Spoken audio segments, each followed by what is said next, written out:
ஒரு முக்கிய செய்தி கிடைத்திருக்கிறது, என்னவென்று பார்க்கலாம்.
தொகுதி வாரியாக சுற்றுப்பயணத்தை தொடங்கினார் துணை முதல்வர் உதயநிதி ஸ்டாலின். மேலும் விவரங்களை செய்தியாளர் ரமேஷ் வழங்கிட கேட்கலாம். ரமேஷ், வணக்கம். முழு தகவல்களை சொல்லுங்க.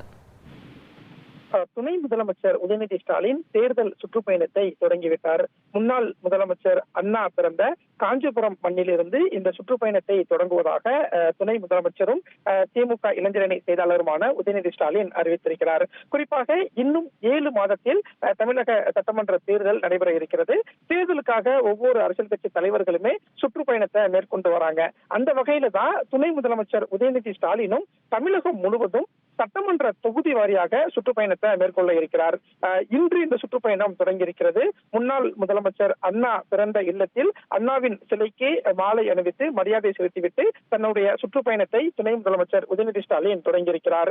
ஒவ்வொரு சட்டமன்ற தொகுதிக்கும் துணை முதலமைச்சர் உதயநிதி ஸ்டாலின் நேர்ல செல்லிருப்பதாக திமுக தரப்புல தகவல் தெரிவிக்கப்பட்டிருக்கிறது.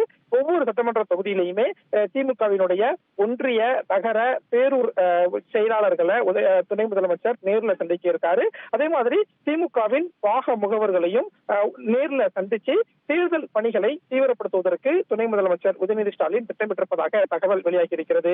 திமுக நிர்வாகிகளை சந்திக்கக்கூடிய அதே நேரத்தில் பொதுமக்களையும் சந்திப்பதற்கு பல்வேறு ஏற்பாடுகள் செய்யப்பட்டிருப்பதா சொல்லப்பட்டிருக்கு. ஏற்கனவே முதலமைச்சரும் திமுக தலைவருமான மு.க. ஸ்டாலின் சட்டமன்ற தொகுதி வாரியாக திமுக நிர்வாகிகளை திமுகவின் தலைமை அலுவலகமான அண்ணா அறிவாலயத்தில் சந்திச்சு கருத்துக்களை கேட்டு வராரு.